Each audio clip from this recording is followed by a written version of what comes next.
Assalamualaikum warahmatullahi wabarakatuh. Waalaikumsalam warahmatullahi wabarakatuh. Alhamdulillah alamin. Segala puji dan syukur bagi Allah Subhanahu wa taala yang telah mengumpulkan kita dalam majelis yang mulia ini. Mudah-mudahan Allah jadikan majelis ini pertemuannya adalah pertemuan yang marhumah dan perpisahannya adalah perpisahan yang ma'sumah. Asyhadu an la ilaha illallah wa asyhadu anna Muhammadar Rasulullah. Allahumma salli wa sallim wa barik ala sayyidina Muhammad wa ala alihi wa sahbihi wa man tabi'ahu ila yaumiddin. Sebelumnya saya ucapkan taqabbalallahu minna wa minkum wa kullu 'am wa antum bi khair. Dan mudah-mudahan pada Ramadan kemarin Allah Subhanahu wa taala menggolongkan kita termasuk minal aidin faizin. Jadi kalau kita mengucapkan minal aidin wal faizin itu harus ada kalimat semoga. Nggak boleh terlalu pede ya. Kalau terlalu pede kita bilang minal aidin wal faizin ya gitu ya. Padahal belum tentu taubat kita diterima, sebagaimana juga belum tentu amalan kita kemarin memperoleh fauz. Tapi kita berharap roja, sehingga kita katakan semoga kita termasuk minal aidin wal faizin. Artinya semoga kita termasuk orang yang diterima taubatnya, yaitu orang yang kembali, dan orang yang diterima amal solehnya, yaitu orang yang memperoleh kemenangan. Oke, semoga. Ikhwati fillah, pada kesempatan ini kita akan coba kembali mempraktekkan konsep tadabbur Al-Quran, dan ayat yang akan kita bedah hari ini adalah firman Allah di dalam surat Al-Fatihah yang berbentuk doa. Kira-kira apa? Ihdinas siratal mustaqim siratal ladzina an'amta alaihim. Sekurang-kurangnya dalam sehari semalam kita berdoa kepada Allah agar diberikan hidayah 17 kali banyaknya. Sekurang-kurangnya 17 kali. Apa yang kita minta? Hidayah, petunjuk, ilmu, jalan yang lurus. Allah ilhamkan kepada kita, hati kita, pikiran kita, agar kita senantiasa bisa berjalan di atas jalan yang lurus. Karena bagaimanapun hidayah ini adalah murni Allah yang menentukannya. Kita berusaha seperti rezeki, seperti jodoh, seperti keberuntungan dalam hidup kita, kita berusaha. Tetapi semuanya ada di tangan Allah Subhanahu wa taala. Bukankah kemarin 2 pertemuan yang lalu, yaitu sebelum Ramadan, kita membahas bahwa ilmu Al-Quran atau hidayah itu adalah mauhubah ya, bukan sekedar muktasabah. Apa kemarin arti mauhubah? Yang Allah hadiahkan kepada kita, bukan sekedar yang muktasabah yang kita usahakan. Jadi bukan hanya metodologi yang paling penting, bukan hanya kejeniusan akal yang paling penting, tetapi juga Allah berkenan atau tidak untuk memberikan itu kepada kita. Yu'til hikmata man yasha wa man yu'tal hikmah faqad utiya khairan katsira. Berarti ilmu, hidayah itu mauhubah dari Allah, hadiah dari Allah. Kalau dalam bahasa Al-Quran, fadlan wa ni'mah. Walakin Allah habbaba ilaikumul iman. Allah menjadikan kalian cinta kepada keimanan. Dan menjadikan iman itu terasa indah bagi kalian. Dan itu kata Allah, fadlan minallahi wa ni'mah. Wallahu alimun hakim. Itu anugerah dan nikmat dari Allah. Maka itulah sebabnya kenapa kita sehari semalam minimal 17 kali meminta kepada Allah agar diberikan hidayah. Ihdinas siratal mustaqim ya Rabbana. Tunjukkanlah kami jalan yang lurus. Beri kami petunjuk ya Allah. Kemudian ayat ini diperjelas lagi oleh Allah dengan kalimat siratal ladzina an'amta alaihim, ta'yin. Dalam bahasa kita itu diartikan mempersempit pemahaman yang terlalu luas menjadi lebih jelas dengan dipersempit pemahamannya. Siratul mustaqim itu bukan dari benak kita masing-masing. Bukan dari mazhab bermacam-macam mazhab. Siratul mustaqim adalah siratul ladzina an'amta alaihim. Him di sini bukan Syafi'iyah. Him di sini bukan Malikiyah. Him di sini bukan NU, bukan Persis, bukan Salafi, bukan Jamaah Tabligh, bukan Hizbut Tahrir, bukan PKS, dan yang lainnya. Bukan. Him di sini siratul ladzina an'amta alaihim, yang telah lalu. Mazhab mereka apa? Nah, nanti kita cari tahu. Kelompok mereka siapa? Nanti kita cari tahu. Him di sini siapa? Sehingga bisa jadi semua dari kelompok-kelompok yang tadi saya sebutkan ada kecipratan dalam tanda petik sedikit-sedikit dari semangat him ini. Di NU juga ada, nanti di Persis juga ada, nanti di Muhammadiyah juga ada. Walaupun tidak ada yang sempurna lagi seperti mereka, setidaknya fa'in lam takun mithlahum fakun fatashabbahu bihim. Kalau kalian tidak bisa persis seperti mereka, sekurang-kurangnya berusahalah untuk mirip. Kalau nggak bisa persis, sekurang-kurangnya berusahalah untuk apa? Mirip dengan mereka. Siapa yang paling mirip? Bukan persis ya. Itu persis. Ini persis. Wallahu a'lam. Ihdinas siratal mustaqim siratal ladzina an'amta alaihim. Kemudian sebagaimana yang kita ketahui bersama, di antara ayat Al-Qur'an yang menjelaskan siratal ladzina an'amta alaihim secara sangat jelas, ada dua posisi ayat. Ini memperjelas siapa him di dalam surat Al-Fatihah. Siapa alladzina di dalam surat Al-Fatihah. Kira-kira siapa? Siratal ladzina an'amta alaihim ini siapa? Pertama, Allah sebutkan di dalam surat An-Nisa ayat 69. Coba Bapak Ibu atau ikhwah sekalian buka surat keempat, surat An-Nisa ayat ke-69.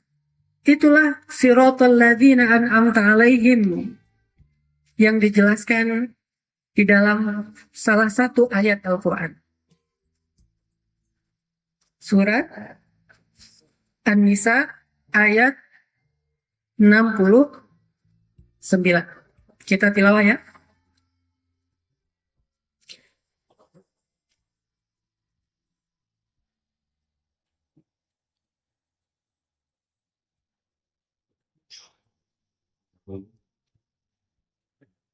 أعوذ بالله من الشيطان الرجيم. Silakan.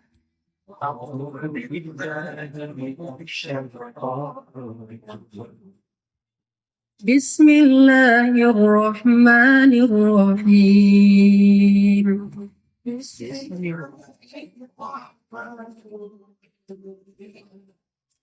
ومن يطع الله والرسول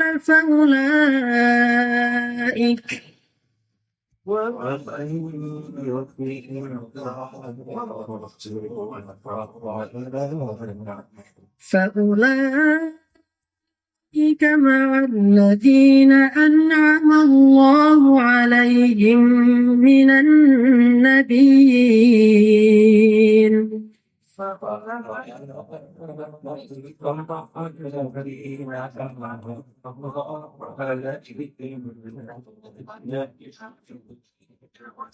Minan nabiyyin was-siddiqin wasyuhada'i was-salihin.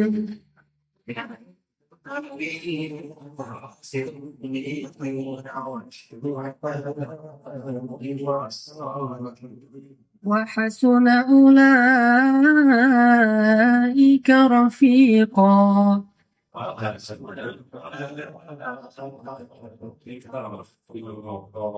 ذلك الفضل من الله وكفى بالله عليما.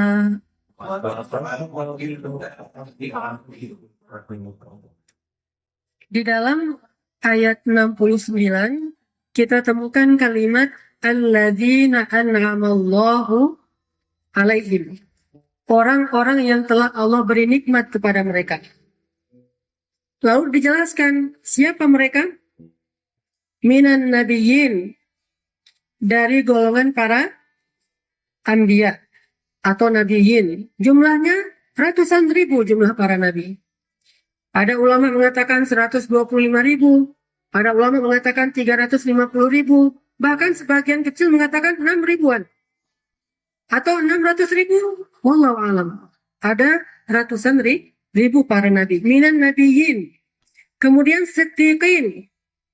Apa arti siddiqun? Orang yang membenarkan risalah para nabi atau ajaran para nabi. Atau orang yang selalu membenarkan firman Allah dan sabda Rasul. Orang yang membenarkan setiap ruqyah salihah. Orang yang membenarkan setiap hikmah dan mau'izatil hasanah. Orang yang membenarkan kebaikan-kebaikan disebut dengan siddiqun.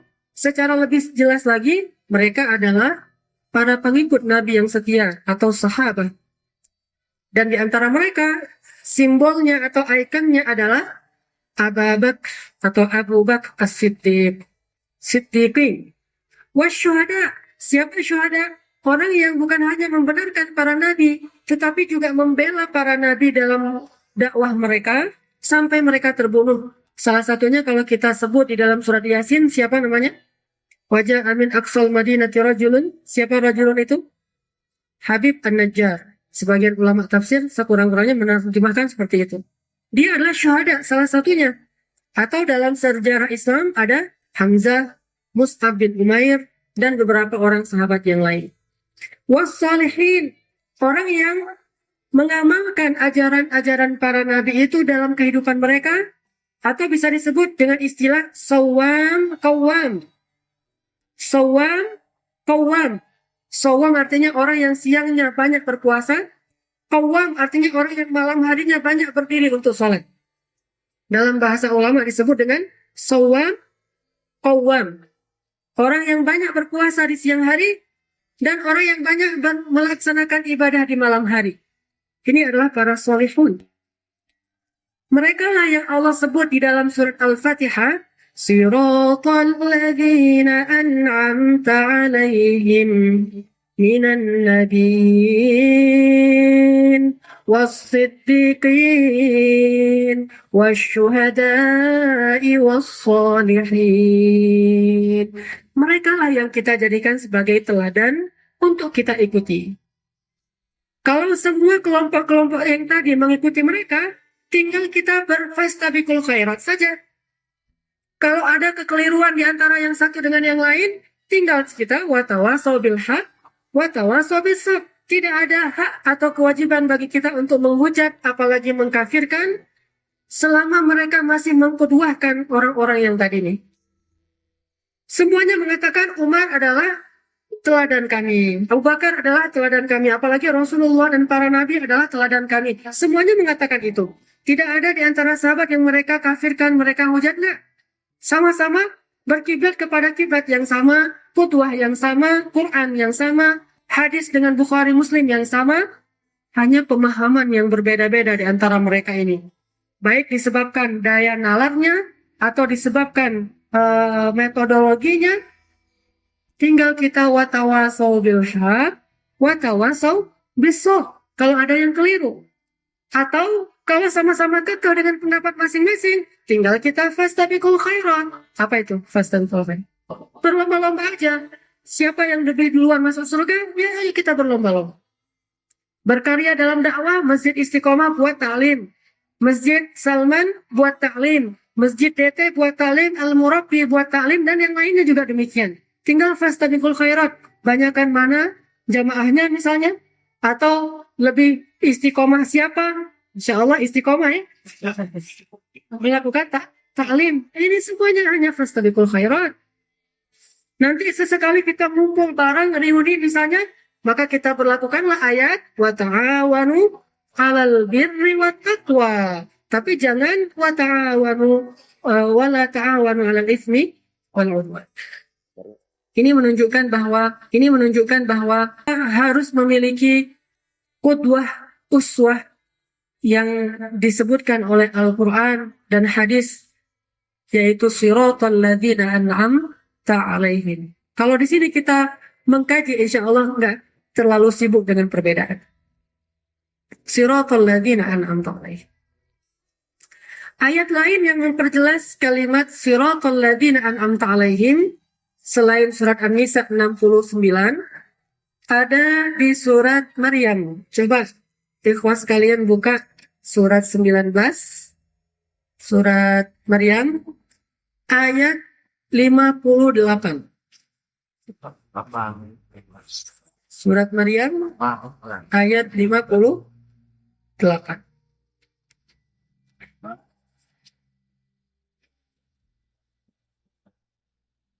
Bismillahirrahmanirrahim. Silakan.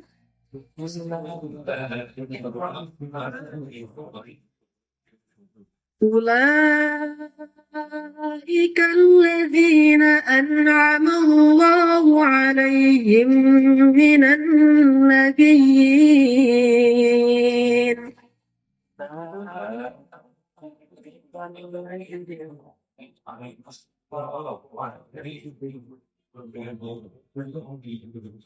من النبيين من ذرية آدم وممن حملنا مع نوح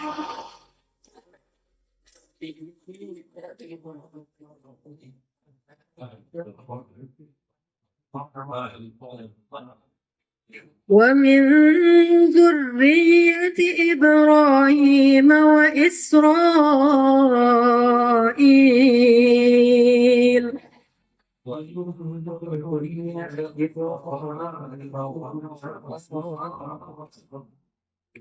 وممن هدينا واجتبينا.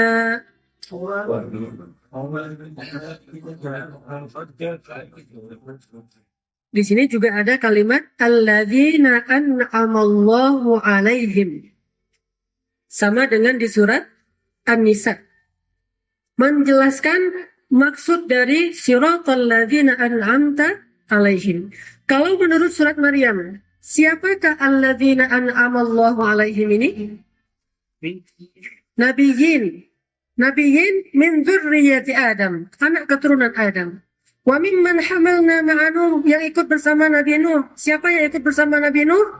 Siddiqun, yang membenarkan ajaran Nabi Nuh walaupun mereka sedikit. Wa min dzurriyyati Ibrahim. Siapa dzurriyyah Ibrahim? Ismail dan Ishaq. Wa Israel. Siapa Israel? Bani Israel. Yakub, Yusuf, terus ke bawah. Mulai dari Nabi Yakub. Wa mimman hadaina wajtabaina, dan orang-orang yang telah kami beri petunjuk dan kami pilih di antara hamba-hamba kami.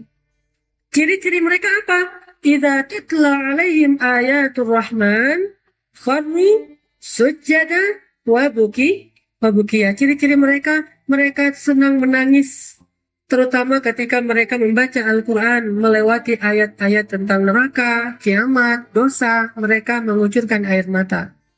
Itulah orang yang siratal ladzina an'amta 'alaihim. Atau lebih jelasnya, udah pernah kita bahas nih ya. Coba buka dari awal surat Maryam. Siapa mereka yang dimaksud di dalam ayat 58? Dari awal surat Maryam, kisah siapa yang pertama sekali dibahas? Kisah Zakaria. Ayat berapa? Mulai dari ayat 2. Wadkur dzikru rahmati rabbika abdahu Zakaria. Kedua, coba perhatikan kisah siapa berikutnya yang dibahas di surat itu setelah Zakaria. Yahya. Di ayat berapa disebutkan nama Yahya? Dimulai dari ayat 7. Ismuhu Yahya. Atau lebih jelasnya di ayat 12. Ya Yahya khudil kitaba biquwwah. Dan salah satu sifat Nabi Yahya wahananan. Ya, benar nggak? Wahananan. Ayat berapa tuh? Ayat 13. Hanan. Apa di situ arti hanan? Kasih sayang. Lemah lembut. Amin. Wahananan min ladunna wa zakatan wa kana taqiyya. Oke, kisah yang ketiga siapa? Ayat 16. Siapa di situ? Maryam. Kisah Maryam. Wadkur fil kitabi Maryam. Maryam nabi atau bukan? Menurut sebagian besar ulama bukan nabi. Menurut sebagian kecil ulama nabi. Wallahu a'lam mana yang benar. Yang jelas dia mimman hadaina wajtabaina tadi. Yang kami beri hidayah dan kami pilih di antara hamba kami. Maryam. Terus siapa lagi setelah Maryam? Lihat di ayat 34.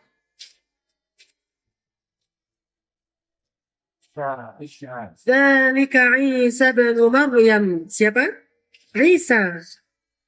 Setelah Isa, lihat lagi ayat 41. Siapa? Ibrahim. Wadkur fil kitab Ibrahim. Setelah Ibrahim, lihat lagi ayat 49. Siapa di situ? Ayat 49. Wa wahabna lahu Ishak. Siapa lagi? Wa Ya'qub. Ishak, kemudian Ya'qub. Terus lihat lagi ayat 51. Siapa? Wadkur fil kitabi Musa.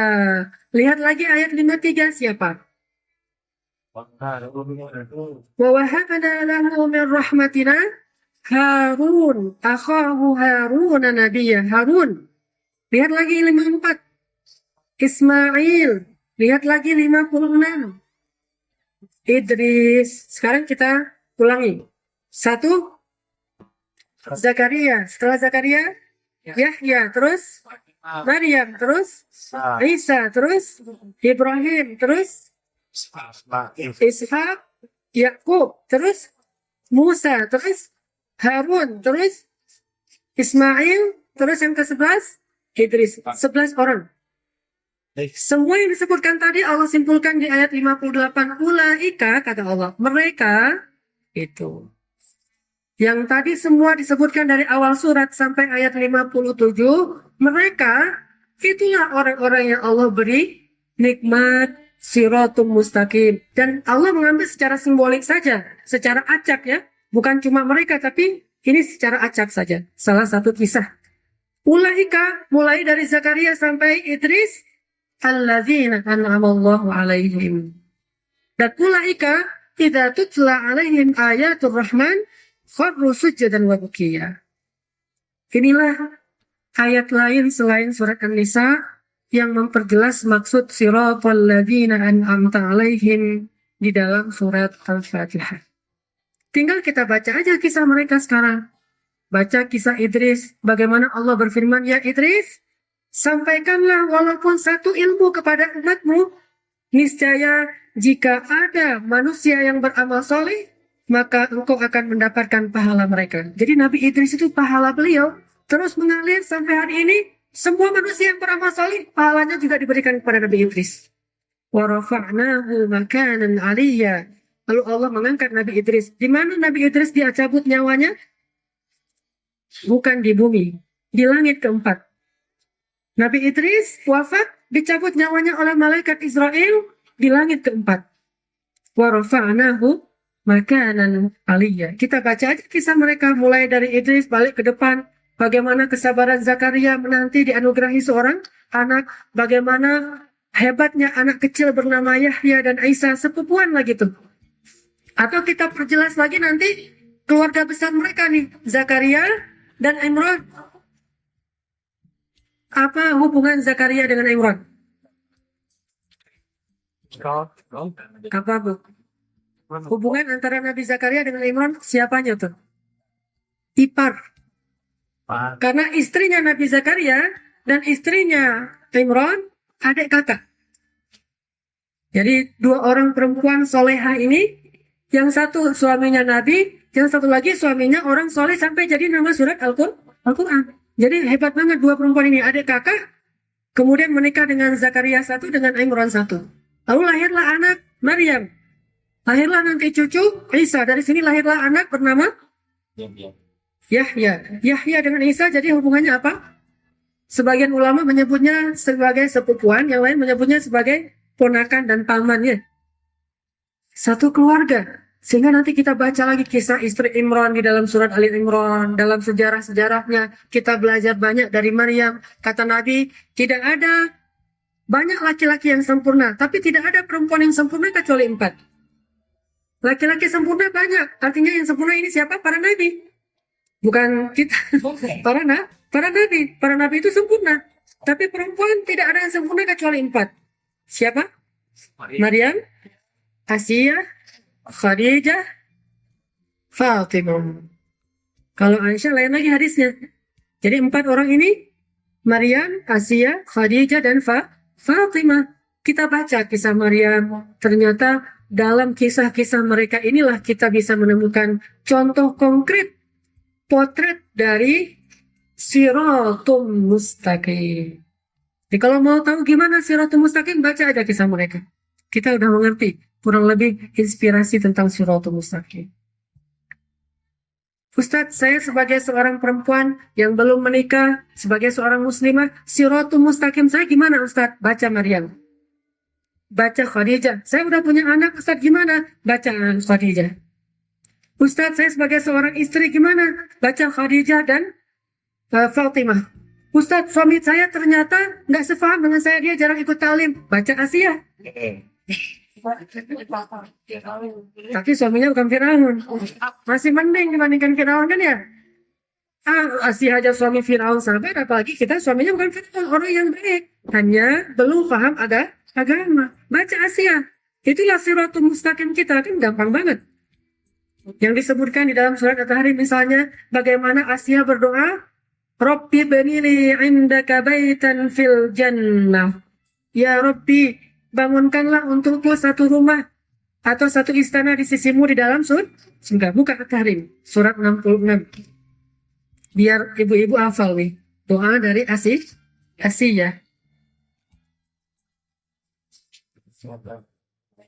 Ayat 11.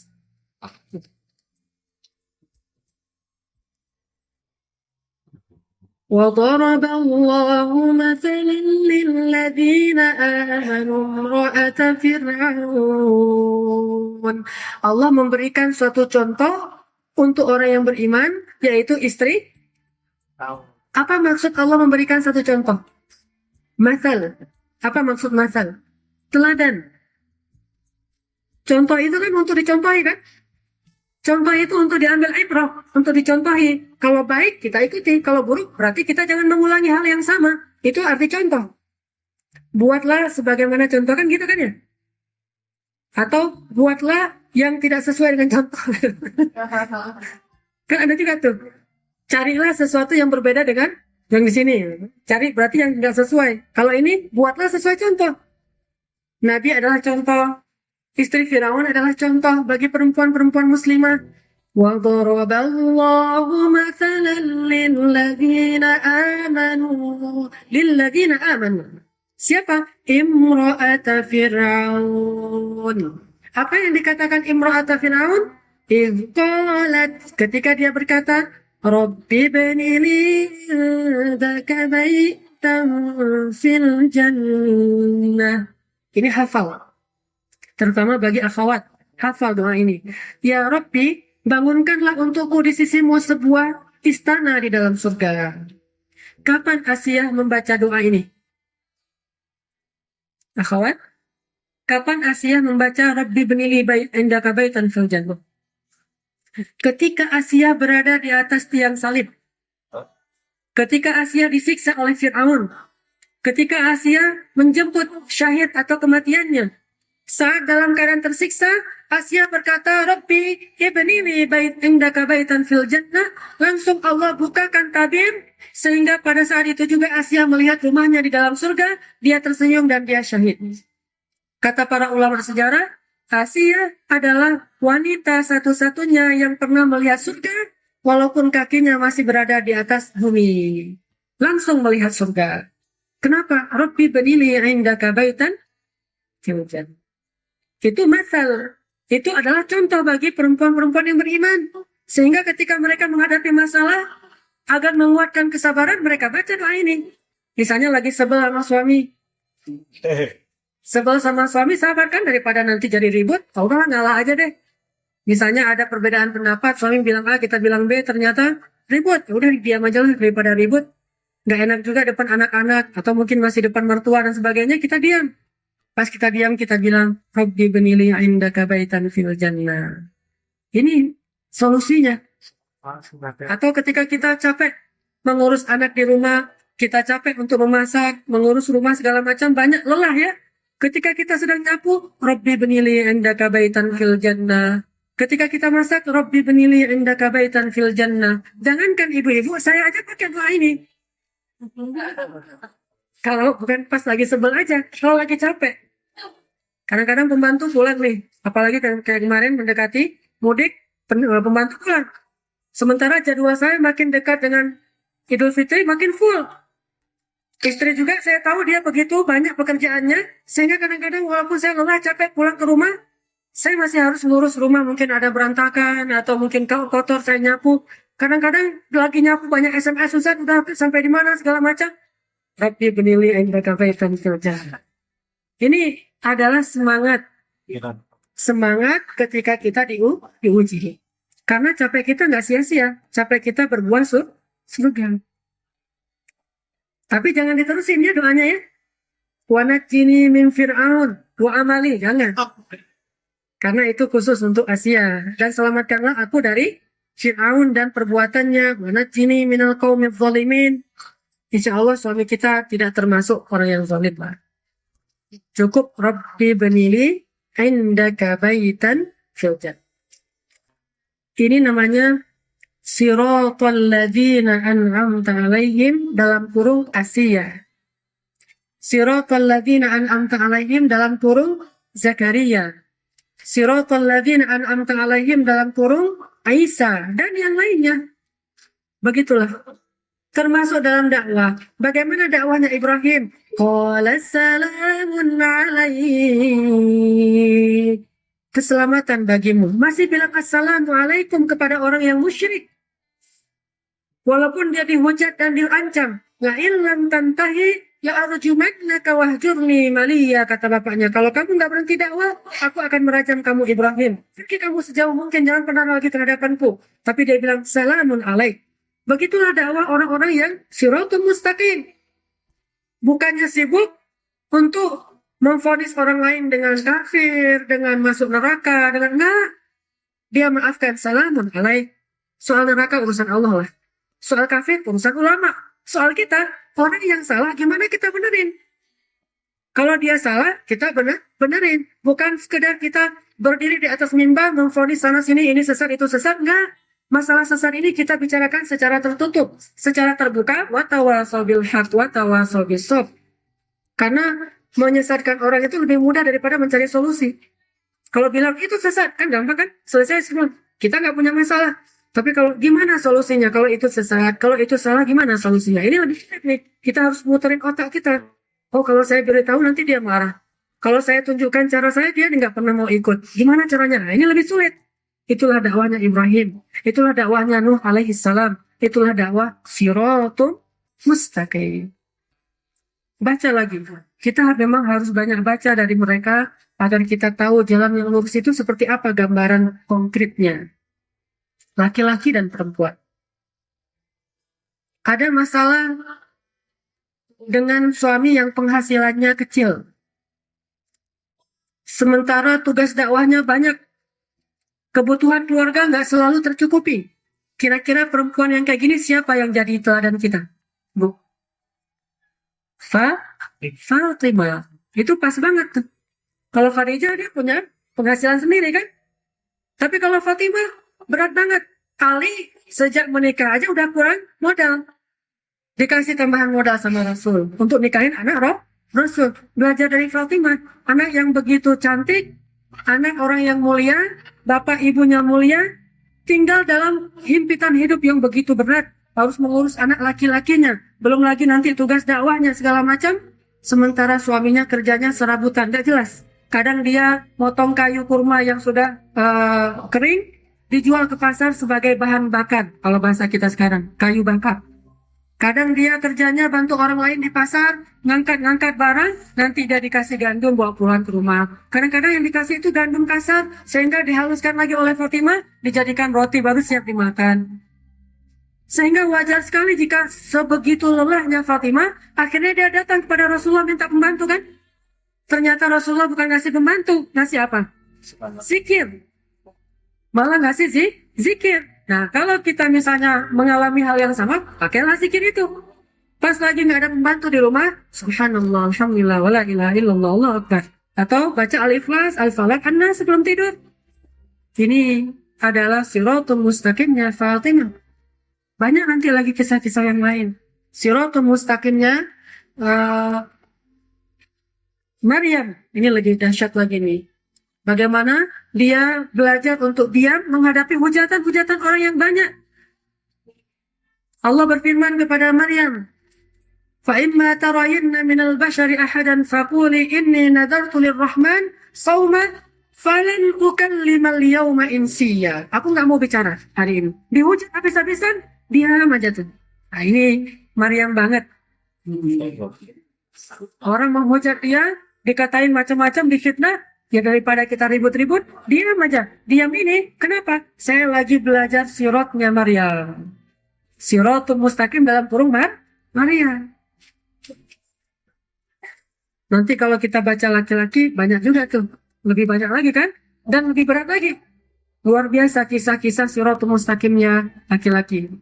Di antaranya kalau kita tadi melihat dari ayat Al-Quran, sekarang kita lihat contoh-contoh siratul mustaqim dalam riwayat-riwayat hadis dan sejarah. Kalau tadi namanya memahami Al-Quran dengan Al-Quran. Tadabbur Quran bil Quran atau tafsir Al-Quran bil Quran. Kalau saya tidak berani nyebut tafsir karena saya bukan ahli tafsir. Katakanlah tadabbur, memahami, mengambil pelajaran dari Al-Quran dengan Al-Quran. Sekarang kita tadabbur Al-Quran dengan hadis. Riwayat-riwayat tentang orang-orang yang Allah sebutkan sebagai suratul ladzina an'amta alaihim. Siapa saja mereka? Salah satunya adalah orang-orang yang mubasyirina bil jannah. Apa artinya? Orang yang mendapatkan berita bahwa mereka termasuk ahli surga. Ini subhanallah. Berapa jumlahnya? Dalam satu hadis 10 orang. Tapi dalam hadis yang lain yang tersebar di beberapa hadis lebih dari 10 orang. Banyak jumlah mereka. Orang yang masih hidup di dunia, tetapi Nabi mengatakan huwa atau fulan bin fulan min ahlil jannah. Termasuk ahli surga. Masya Allah. Mana ada berita yang lebih menggembirakan orang beriman selain dikatakan saya masuk surga. Ada orang berita ketika dia dengar dia ikut ujian, dia dengar berita dia lulus. Senang kan? Melamar pekerjaan yang gajinya besar, dari 1.000 orang yang melamar cuma 10 orang yang diterima. Berarti 0,1%. Nggak sampai 1%, benar? 1%. 1%. Cuma 1% diterima dari 1.000 orang Cuma 10 orang. Ikut 1.000 orang serius mengisi lembar jawaban. Setelah diumumkan 10 orang itu nomor 10 dia pula. Kalau nomor 1 mah enak ya. Nomor 10 baca dari atas, tik keluar satu nama atau diumumkan pertama Fulan bin Fulan, hilang satu kesempatan Fulan bin Fulan, sampai nomor 9 tinggal satu lagi dari 900-an orang. Maka yang ke-10 nama dia langsung coret-coret baju apa segala macam kan ya, ekspresi dari senangnya dia. Bagaimana kalau beritanya Fulan bin Fulan termasuk ahli surga, nggak mungkin masuk neraka. Ini subhanallah, ini anugerah paling besar dalam hidup manusia.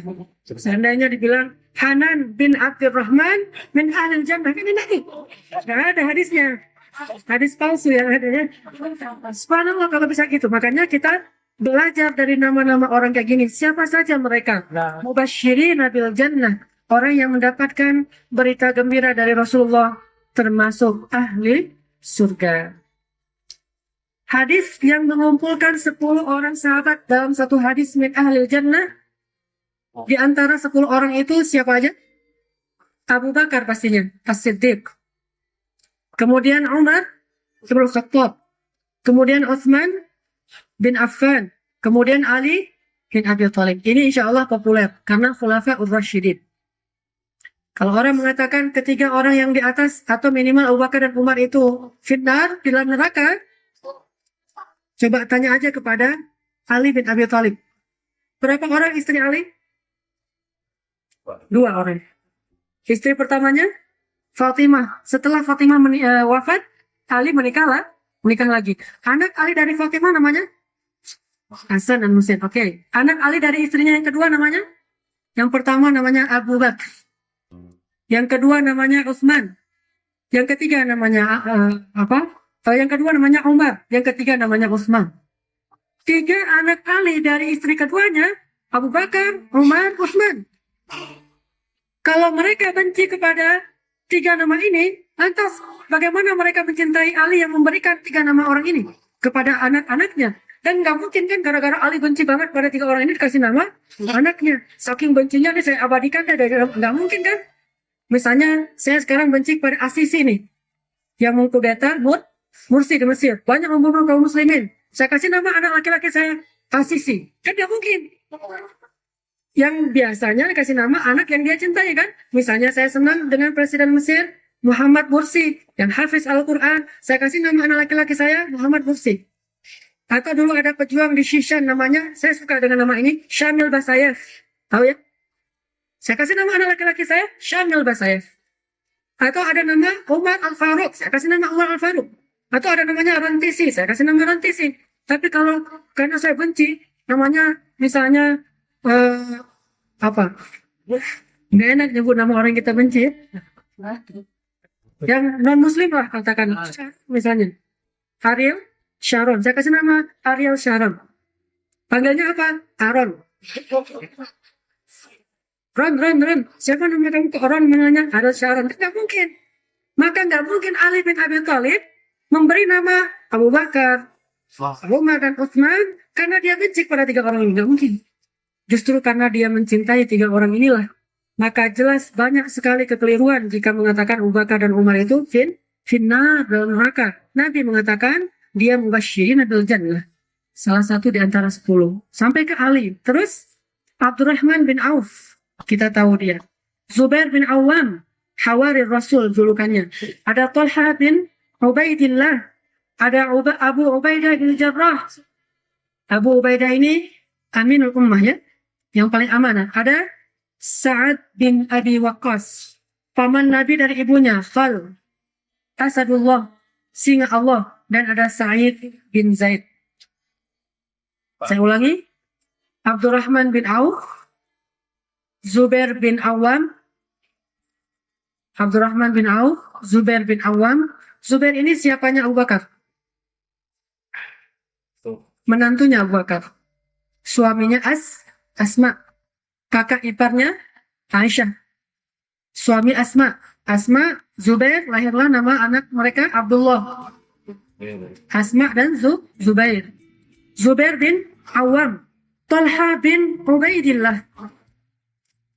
Kemudian Tolha ini yang jatuh cinta kepada Aisyah, ingin menikahi Aisyah kalau ditinggalkan Nabi, lalu turun surat Al-Ahzab, tidak boleh menikahi istri Nabi setelah Rasulullah wafat. Tolha. Kemudian Abu Ubaidah bin Jarrah, Aminu hadhil ummah, kata Nabi, Abu Ubaidah. Yang paling amanah di antara pejabat umat Islam, Abu Ubaidah bin Jarrah. Paling amanah. Yang paling diidolakan oleh Umar bin Khattab, Abu Ubaidah. Sedangkan yang diidolakan oleh Abu Bakar, Khalid bin Walid. Beda idola nih. Abu Bakar orang yang lemah lembut, mengidolain orang yang keras seperti Khalid. Umar orang yang keras, mengidolakan orang yang lemah lembut seperti Abu Ubaidah. Beda tipe. Abu Ubaidah bin Jarrah. Kemudian ada Sa'ad bin Abi Waqqas, termasuk Sabiqun Awwalun, orang yang pertama masuk Islam juga. Yang ketika beliau masuk Islam, ibunya ngambek sampai keluar rumah, gak mau makan, gak mau mandi, gak mau ngapa-ngapain ya. Lalu kata Sa'ad bin Abi Waqqas, seandainya ibu punya 1000 nyawa, ibu meninggal, hidup lagi, agar saya keluar dari Islam, saya tidak akan keluar. Turun ayat, jika kedua orang tuamu memaksa kamu syirik, janganlah taat kepada keduanya, tetapi tetaplah berbuat baik pada keduanya. Ini Sa'ad bin Abi Waqqas. Kalau Sa'id bin Zaid, saya tidak terlalu banyak membaca kisahnya, dia juga termasuk salah satu mubasyirin bil jannah. Nanti kita baca lagi tentang Sa'id bin Zaid. 10 mubasyirin bil jannah. Sekarang kita ambil salah satu saja contoh dari 10 orang ini, yaitu kedermawanan Utsman ibn Affan. Selain kedermawanan Abu Bakar, kita tahu kedermawanan Ibnu Auf, Abdurrahman bin Auf, kita tahu. Sekarang bagaimana dengan kedermawanan Utsman? Dalam sesuatu peperangan yang dikenal dengan nama Perang Tabuk, atau kalau dalam bahasa Al-Quran disebut dengan Perang Usrah, Sa'atil Usrah, masa-masa yang sulit. Nabi SAW mengajak kaum muslimin untuk ikut berjihad. Waktu itu terkumpullah kurang lebih 30.000 pasukan Islam. Tapi luar biasanya, 30.000 pasukan Islam ini sebagian besarnya berangkat dengan modal dengkul. Gak punya bekal apa-apa. Karena mereka miskin-miskin. Bahkan ada yang gak punya senjata. Karena kurangnya modal, akhirnya Rasulullah mengumumkan, Man jahaza jaisyal usra dakhalal jannah, kata Nabi. Siapa yang memberikan bekal untuk pasukan Tabuk, maka dia masuk surga. Langsung sahabat-sahabat pulang ke rumahnya. Umar datang bawa setengah dari hartanya. Subhanallah, setengah dari hartanya. Kalau dia punya aset 1.500.000.000 dipersembahkan. Abu Bakar datang membawa seluruh hartanya. Apa yang engkau tinggalkan ya Abu Bakar? Allah dan Rasulnya. Istri dan anak-anak Abu Bakar juga mendukung yang dilakukan Abu Bakar. Seluruh hartanya dipersembahkan. Walaupun gak banyak. Kemudian datanglah Utsman bin Affan. Utsman membawa 4.000 dinar. Coba hitung 4.000 dinar berapa? 1 dinar, katakanlah kita bulatkan 2,5 juta. Karena naik turunnya 2.600.000, 2.700.000, 2,5 juta lah. Kali 4.000 berapa? 10 miliar. Benar nggak? Ya insya Allah lah. Kurang lebih. Benar ya? 10 miliar. Pertama, Utsman datang membawa 4.000 dinar. 10 miliar. Nabi mendoakan, Barakallahu fima a'tait. Semoga Allah memberikan keberkahan dalam apa yang engkau berikan. Allah berikan keberkahan dalam apa yang Utsman berikan. Artinya apa? Kalau Allah berikan keberkahan, maka ini akan bertambah. Gimana bertambahnya? Ternyata Utsman pulang lagi, dia punya kafilah dagang yang mau dia kirim ke Syam. Syam sekarang di mana? Suriah atau Damaskus. Dia punya kafilah dagang yang mau dikirim ke Syam. Dia hentikan kafilah dagang milik pribadi. Dia ambil 100 ekor unta. Dia kasih, ya Rasulullah, ini untuk Allah dan Rasulnya. Bertambah dari 4.000 dinar menjadi tambah 100 ekor unta. Kata ulama, unta yang dibawa oleh Utsman bukan unta yang dipakai untuk disembelih. Karena ada unta yang dibawa untuk bekal makanan, ada unta sebagai hamilah, sebagai kendaraan. Unta yang hamilah ini harganya berkali-kali lipat dari unta sembelihan. Paling murah unta hamilah ini 1 ekornya 100 juta. Paling murah. 1 ekornya hamilah. Dibawa 100 ekor unta. 100 kali 100. Ternyata pulang lagi dia tuh. Datang-datang bawa lagi 100 ekor unta yang sama. pulang lagi bawa lagi 100, terus berkali-kali mondar-mandir. Sampai total dia membawa 640 ekor unta. Utsman bin Affan, 640 ekor unta hamilah. Kali 100 juta. Gak usah dikali lah, capek. Terlalu banyak. 640 ekor unta dia serahkan. Satu karavan dagang yang mau dikirim ke Damaskus nggak jadi dikirim. Ternyata belum selesai. Dia pulang lagi, dia bawa 60 ekor kuda. Berapa kuda? Wallahu alam. Di atas 30 juta harga satu ekornya, di bawah 60 ekor kuda untuk kebutuhan kaum muslimin. Belum berhenti. Datang-datang lagi bawa 700 rupiah emas. Berapa tuh? 21 kilogram emas. Kaya banget. 21 kilo kurang lebih. 21 kilo kali 550 juta. Karena 1 kilo sekitar 550 juta. Ya puluhan miliar juga tuh. Lebih dari 10 miliar. 10 miliar lagi. Belum berhenti. Datang lagi bawa 10.000 dirham. Nggak tahu juga berapa. 10.000 dirham. Cari aja tuh di Antam lah. Atau di gerai dinar 1 dirham sekarang berapa. Kali aja 10.000. 10.000 dirham. Selesai itu Nabi SAW mengatakan, aduhai, Utsman tidak perlu lagi khawatir setelah hari ini. Aduhai, Utsman tidak perlu lagi khawatir setelah hari ini. Artinya, dia min ahli jannah. Sebanyak itu, 640 unta, 4.000 dinar, 10.000 dirham, 60 kuda, 700 rupiah atau 21 kilogram emas. Kita ngelihat 1 kilo juga nggak pernah. Ngelihat emas 1 kilo aja nggak pernah. Ini malah bawa 21 kilo. Utsman bin Affan. Apakah setelah itu dia jatuh miskin? Malah semakin kaya. Makin berkah hartanya. Malu juga kalau kita kisah tentang Utsman ya. Karena kita nggak seperti dia. Tapi kita belajar berinfak semampu kita untuk kebutuhan-kebutuhan agama, fi sabilillah, untuk nafkah keluarga kita. Karena infaknya seorang laki-laki kepada istrinya dalam sebuah hadis disebutkan terkadang pahalanya seperti jihad fisabilillah. Jadi jangan hitung-hitungan juga kita infak kepada istri kita. Atau kita berinfak kepada pembantu kita, pekerja kita. Jangan terlalu hitung-hitungan. Berapa UMR pembantu misalnya 500.000 Ustaz sebulan. Kita kasih 450.000. Karena masih hampir dengan UMR. Nggak, kasih 1 juta. Oh ketinggian Ustaz. Pembantu saya gaji sebulan berapa? 1.300.000. Itu pun setiap tahun nambah terus. Sekarang gaji dia 1.300.000, 3 bulan sekali boleh pulang, gratis pulang pergi. Seneng banget dia tuh. Dia bicara dengan pembantu lain kalau lagi tarawih gitu ya. Kamu gajinya berapa? Rata-rata 700, 600. Nah, saya 1.300.000. Sama siapa? Sama Ustaz. Oh, pantesan sama Ustaz. 1.300.000 kasih aja. Allah kasih ganti nanti. Kenapa? Karena pahala infak lebih besar dari pahala sedekah. Karena tidak ada pahala amal sunnah yang melebihi pahala amal wajib. Infak itu wajib. Sedekah itu sunnah. Dan salah satu bentuk infak itu iuran kita yang wajib untuk pegawai kita, untuk pembantu kita, untuk listrik, untuk pajak, untuk kebutuhan kita.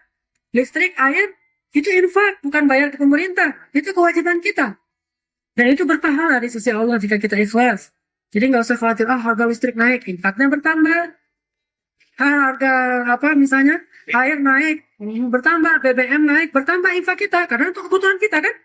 Terserah soal kebijakan politik itu biar ngurusnya para politikus. Kita sebagai seorang muslim kita urus saja diri kita. Bahwa saya niatkan ini infak fi sabilillah. Itu pun hanya sebagian kecil dari harta kita lah. Kalau kita mau lebih besar lagi, kita beli Pertamax. Allah alam lah itu produk asing. Allah alam saya nggak ngerti. Oke selesai ya. Masalah Utsman bin Affan. Ada kisah lain dari Mubasysyirin bil Jannah selain 10 orang ini. Ada sahabat namanya Abu Dahdah. Pernah dengar nama ini? Abu Dahdah. Pernah? Bukan Darda. Dahdah. Abu Dahdah seorang sahabat Ansar. Suatu hari ada seorang anak yatim datang kepada Nabi mengatakan, ya Rasulullah, saya ingin membangun rumah di atas tanah warisan ayah saya. Anak yatim. Tapi di salah satu sisi tanah itu ada sebatang pohon kurma yang mengganggu dinding rumah saya. Milik siapa? Milik Abu Lubabah. sahabat Nabi yang lain. Ternyata Abu Lubabah tidak mau menebang pohon itu ya Rasul. Saya minta dia infakkan itu untuk saya, dia tidak mau. Lalu Abu Lubabah dipanggil oleh Rasulullah, ya Abu Lubabah, sedekahkanlah pohon kurma yang satu itu untuk anak yatim. Niscaya Allah akan menggantikan untukmu satu pohon kurma di surga yang daun-daunnya, jika engkau berlari di atas kudamu 100 tahun, engkau belum keluar dari naungan pohon kurmamu. Saking luasnya, saking besarnya pohon kurma. Gak bisa ngebayangin. Buah-buahan. Jangan dibayangkan ya, terlalu. Ini kayak gini aja pohon kurma ada daunnya yang seluas ini. Subhanallah, kita bisa gak usah buat rumah, tinggalnya di bawahnya ya. Ini 100 tahun naik kuda, belum keluar dari naungannya. Tawaran Rasul kepada siapa? Abu Lubabah. Tapi ternyata Abu Lubabah mengatakan tidak mau ya Rasul. Dia nggak mau ditawarin surga sama Rasul. Ternyata ucapan Nabi ini didengar oleh Abu Dahdah. Lalu Abu Dahdah mengatakan, ya Rasulullah, kalau saya melakukan apakah saya dapat yang kau janjikan? Kata Rasulullah, ya wahai Abu Dahdah. Langsung Abu Dahdah mengejar Abu Lubabah yang pergi. Kata Abu Dahdah, ya Abu Lubabah, apakah engkau tahu kebun saya? Abu Dahdah ini punya kebun. Dia tanya, apakah engkau mengenal kebun saya ya Abu Lubabah? Kata Abu Lubabah, siapa di antara orang Madinah yang tidak tahu kebunnya Abu Dahdah? Kebun yang sangat luas, di dalamnya berisi 600 pohon kurma, ada mata air yang sejuk, ada rumah, kalau bahasa kita villa. Semua orang tahu, dan kurma Abu Dahdah ini kurma yang berkualitas, yang paling baik di Madinah. Saya tahu nanya kenapa? Kata Abu Dahdah, ya Abu Lubabah, juallah pohon kurma yang ada di tanah anak yatim itu untuk saya, maka ambillah untukmu kebun itu. Dia tukar dengan kebunnya. Satu pohon kurma ditukar dengan satu kebun yang isinya 600 pohon kurma. Abu Lubabah nggak percaya. Masa sih?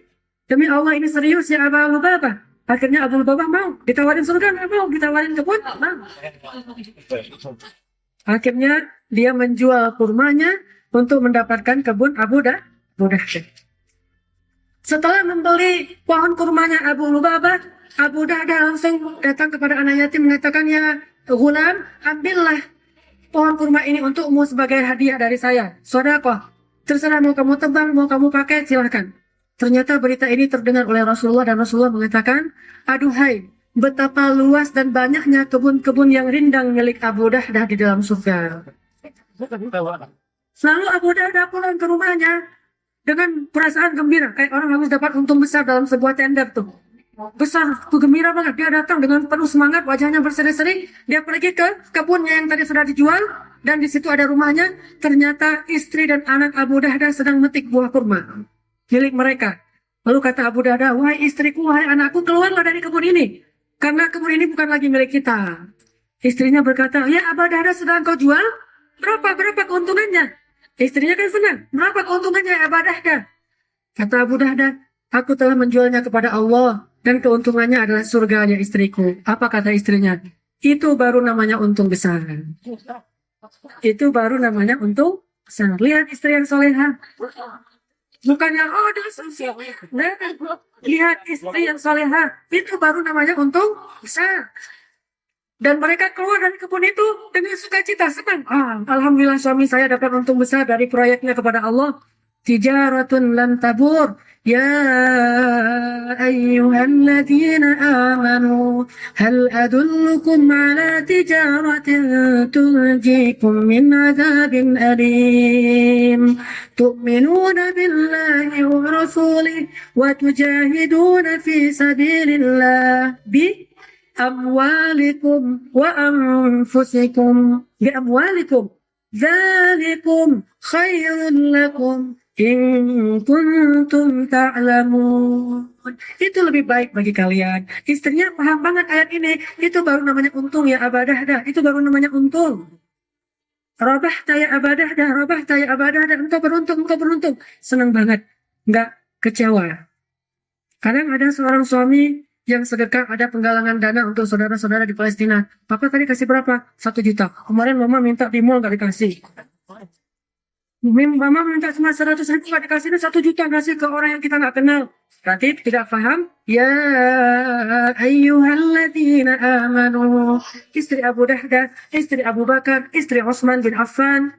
Kita belajar dari mereka. Siratul mustaqim. Ihdinas siratal mustaqim. Siratal ladzina an'amta alaihim.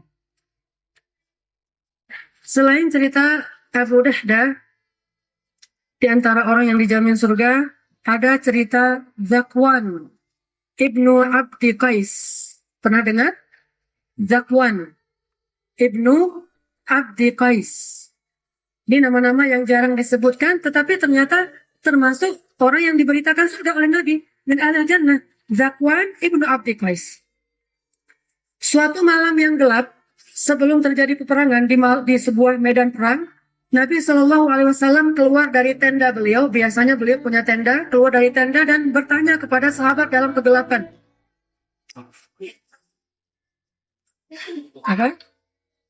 Apa kata Rasul kepada sahabat? Siapa di antara kalian yang mau menjadi pengawalku malam ini? Jadi ronda. Rondanya ngapain? Jagain tenda Rasul. Karena Rasulullah ini selalu dicari-cari oleh musuh. Baik orang Yahudi, orang musyrik, atau orang munafik yang lebih bahaya lagi nih. Makanya butuh dijaga. Banyak orang munafik yang mencari-cari kesempatan untuk membunuh Rasul. Walaupun beliau dijaga oleh Allah, tetaplah ikhtiar. Siapa di antara kalian yang mau ronda menjaga kemah Rasulullah? Kata Rasul. Berdirilah seorang laki-laki, ana ya Rasulullah. Nabi bertanya, man an? Karena gelap, gak ketahuan siapa orangnya. Man an? Siapa kamu? Kata dia, ana Zakwan. Saya Zakwan. Kata Rasul, duduklah. Nabi mengatakan, siapa? Yang lainnya. Lalu berdiri lagi. Siapa? Ana ya Rasulullah. Man an? Kata dia, ana Abu Seb. Kata Nabi, enggak, duduklah. Siapa lagi? Karena Nabi menyebut nama-nama orang yang tidak boleh kenal. Siapa lagi? Berdiri lagi orang. Mengatakan, ana ya Rasulullah. Man an? Siapa kamu? Ana Ibnu Qais. Kamu saja, Ibnu Qais. Lalu Rasulullah bertanya kepada Ibnu Qais, kemana kedua orang temanmu yang tadi? Siapa mereka? Kata Ibnu Qais, mereka berdua adalah saya ya Rasulullah.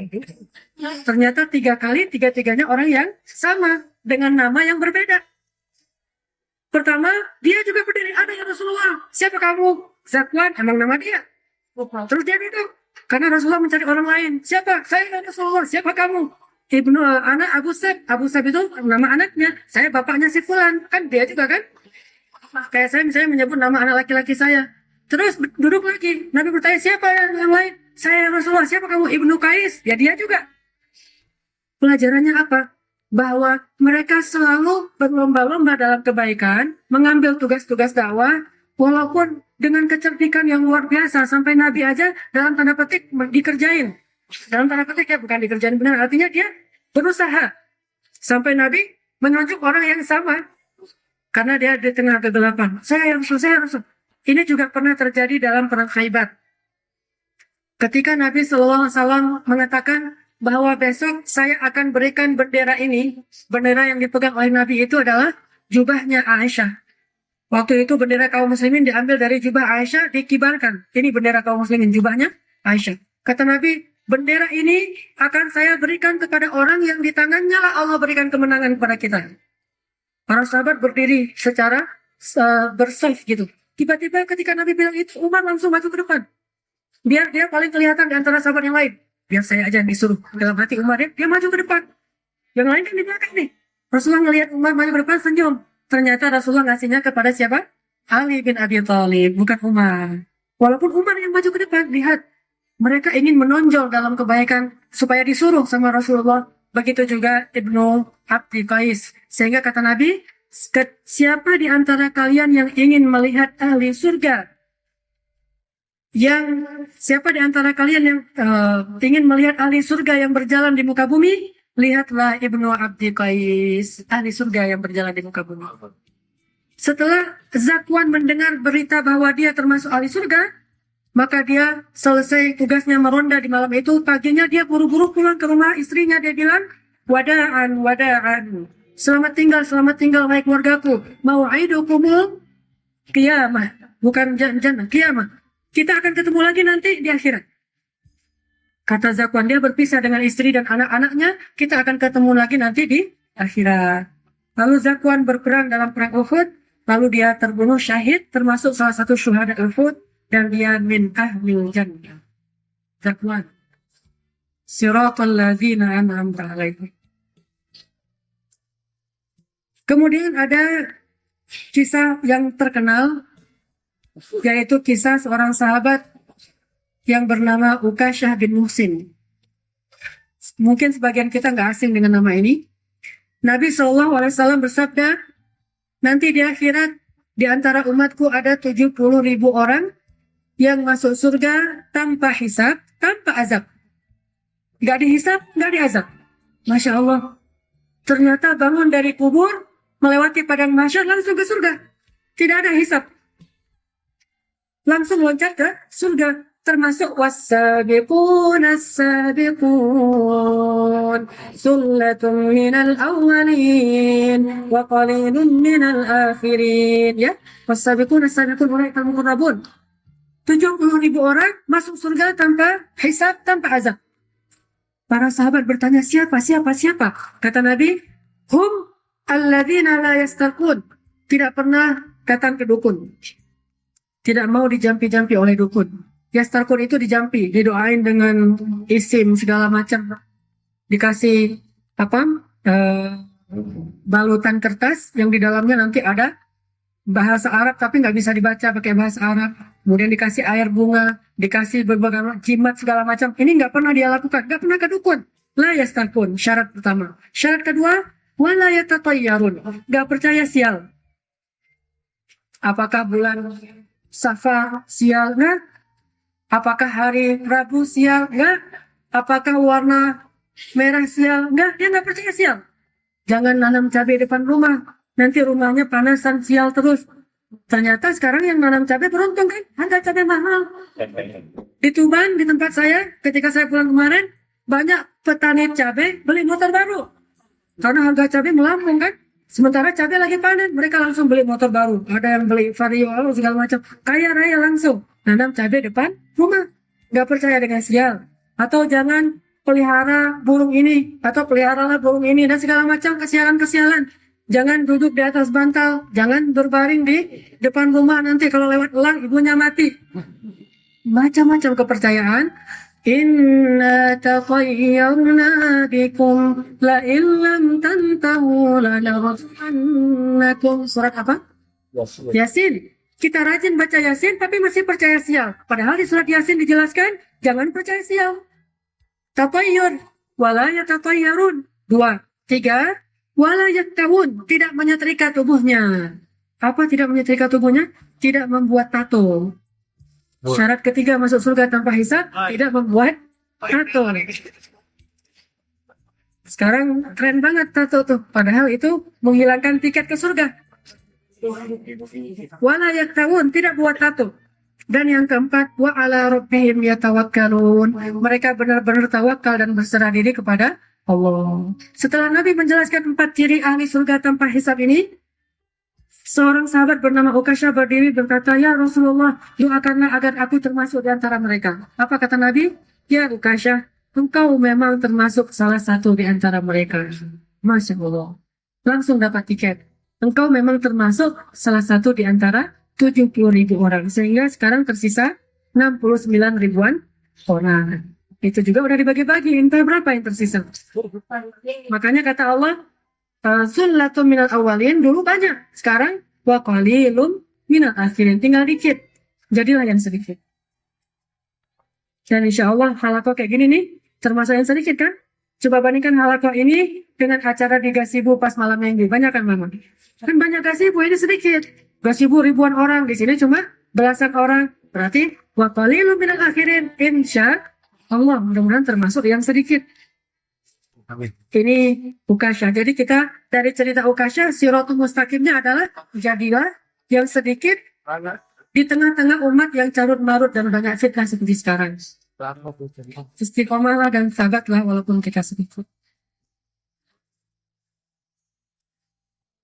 Kemudian kisah yang lain, ada seorang sahabat namanya Usair Bani Abdul Ashhal. Pernah dengar? Juga belum, saya juga baru pertama nih. Saya catat, belum hafal namanya. Usair Bani Abdul Ashhal. Seorang sahabat Ansor juga. Usair Bani Abdul Ashhal satu-satunya ahli surga yang tidak pernah sholat. Gak pernah sholat, tapi ahli surga. Gimana ceritanya? Ketika Nabi SAW mau berangkat perang Uhud. Jadi perang Uhud ini syuhadanya banyak ahli surga luar biasa nih. Walaupun dalam cerita kita menganggap itu perang yang kalah, perang gak kalah ya. Cuma dipukul mundur, akhirnya maju lagi, musuh lari. Perang Uhud ada nama Usair Bani Abdul Ashhal. Ketika mau perang Uhud, dia masih seorang kafir, belum masuk Islam. Dia datang kepada Muhammad. Dia katakan, ya Muhammad, saya ingin berperang bersama kalian, membantu kalian. Tapi kira-kira mending mana? Saya perang dulu baru masuk Islam atau masuk Islam dulu baru perang? Kata Nabi, masuk Islam dulu baru berperang. Akhirnya dia katakan, asyhadu an la ilaha illallah wa asyhadu anna Muhammadar Rasulullah. Tapi keluarganya, kaumnya, Bani Abdul Ashhal nggak tahu kalau dia masuk Islam. Mereka pikir dia berperang karena membela kaumnya. Dia ikut perang bersama Nabi. Ketika dia sakit keras karena luka-luka dalam perang itu, dia sakarat. Datanglah saudara-saudaranya berkata, ya Usair, apakah engkau berperang karena masuk Islam atau karena membela kaummu? Kata dia, justru saya sudah masuk Islam. Lalu meninggallah Usair. Kata Nabi, Usair min ahlil jannah. Kaumnya terkaget, ya Rasulullah, dia tak pernah salat. Min ahlil jannah, tapi nggak pernah salat. Gimana? Ya dia baru masuk Islam syahid. Kapan dia sempat salat? Karena belum terdengar suara azan. Dari cerita Usair muncullah hadis Nabi tentang amal terakhir manusia. Betapa banyak orang yang melakukan amal ahli surga sepanjang hayatnya, sampai jarak antara dia dengan surga itu cuma 1 hasta. Lalu berlalulah ketetapan Allah yang lain sehingga dia melakukan amal ahli neraka. Misalnya dia kedukun, lalu dia mati, masuklah dia ke neraka. Betapa banyak juga orang sepanjang hayatnya melakukan amal ahli neraka sampai jarak dia dengan neraka itu cuma sehasta saja. Tapi berlalulah ketetapan Allah yang lain sehingga dia melakukan amal ahli surga sehingga dia masuk ke surga. Dia adalah Usair Bani Abdul Ashhal. Udah sekitar 1 hasta lagi dengan neraka, tapi akhirnya dia melakukan amal ahli surga, berjihad, akhirnya jadilah ahli surga. Maka dari sini pelajaran Shirathul Mustaqimnya bagi kita apa? Hati-hati dengan amal terakhir. Perhatikanlah amal terakhir. Jadikanlah setiap hari kita itu adalah hari yang terakhir. Jadikanlah Ramadan terakhir. Kemarin Ramadan terakhir. Syawal ini Syawal terakhir. Jumat ini Jumat terakhir. Malam sepertiga malam ini sepertiga malam terakhir. Mudah-mudahan dengan amal terakhir itulah kita husnul khatimah. Ini Shirathul Mustaqimnya Usair Bani Abdul Ashhal. Dan yang terakhir kisah tentang orang yang ahli surga adalah Rumaiso. Dari tadi kan laki-laki terus nih. Satu-satu perempuan juga banyak. Salah satunya bernama Rumaiso. Siapa Rumaiso? Mungkin jarang kita dengar. Tapi kalau anaknya kita tahu. Anas bin Malik. Ibunya Anas bin Malik. Rumaiso Ummu Anas. Ummu Anas. Ibunya Anas bin Malik. Setelah Malik itu siapa? Suaminya Rumaiso. Rumaiso juga Anas bin Malik kan? Setelah Malik wafat, Rumaiso kan jadi janda nih. Datang seorang laki-laki kafir namanya Abu Talha. Abu Talha ini jatuh cinta kepada Rumaiso karena dia walaupun janda cantik. Datanglah Abu Talha melamar Rumaiso. Ya Rumaiso, maukah engkau menjadi istriku? Kata Rumaiso, tidak. Kalau kamu ingin menjadi suami saya akan terima dengan 1 syarat. Maharnya 1 saja. Terserah kamu bawa harta, saya nggak penting. 1 aja maharnya. Aslim, masuk Islam lah. Saya tidak butuh harta, saya nggak butuh apa-apa, saya butuh Islam. Akhirnya setelah berpikir, Abu Talha kemudian memutuskan asyhadu an la ilaha illallah wa asyhadu anna Muhammadar Rasulullah. Maka akhirnya Rumaiso menerima lamaran Abu Talha dan kata Nabi, Rumaiso min ahlil jannah. Lihat. Pelajarannya apa kira-kira? Jelas ya pelajarannya ya? Bukan soal laki-laki itu yang datang pada kita kerjanya apa. Oh dia mah orang misalnya Pertamina. Bukan. Oh dia mah pengusaha sukses. Bukan. Tetapi dia orang ahli masjid atau bukan? Orang yang soleh atau tidak? Orang yang ahli Al-Quran atau tidak? Itu yang kita dahulukan. Taribat yadak. Kalau kita dahulukan agama, kamu beruntung kan? Yang lain tambahan-tambahan. Insya Allah akan Allah beri rezeki lah. Kalau mereka fuqara, Allah akan yughniyahumullah. Allah akan memberikan kecukupan. Kalau perempuan menerima lamaran laki-laki atas landasan ini, dia berarti mengikuti Shirathul Rumaiso, mengikuti jalannya Rumaiso, termasuk Shirathul Mustaqim. Inilah diantara kisah-kisah Shirathul Mustaqim dalam hadis. Banyak lagi nanti kisah-kisah yang lain akan kita bahas pada kesempatan yang lain, insyaallah. Kesimpulannya, sekarang kalau ikhwas kalian membaca surat Al-Fatihah di dalam sholat, melewati ayat ihdinas siratal mustaqim, siratal ladzina an'amta alaihim, bayangkanlah inspirasi-inspirasi yang sudah kita bacakan tadi, Itulah yang disebut dengan siratul mustaqim. Kalau kita mengikuti mereka, insya Allah kita berada di dalam zumrah atau kelompok mereka. Bukankah di akhirat manusia itu berkelompok-kelompok? Yauma idzi yasdurun nasu ashtatan liyuraw a'malahum. Manusia pada hari itu dikelompok-kelompokkan sesuai dengan amal. Amal siapa yang kita lebih dominan? Amal Rumaiso, amal tadi Ukasha, amal Usair, amal Zakwan, amal Utsman, amal yang lain-lainnya. Insya Allah baru kita akan menjadi orang-orang yang beruntung. Ashabul yamin atau wasabiqun as-sabiqun. Insya Allah. Barakallahu li wa lakum. Mungkin ada pertanyaan dari para jemaah kepada Ustadz. Dari ada yang mau ditanyakan? Oh, ada.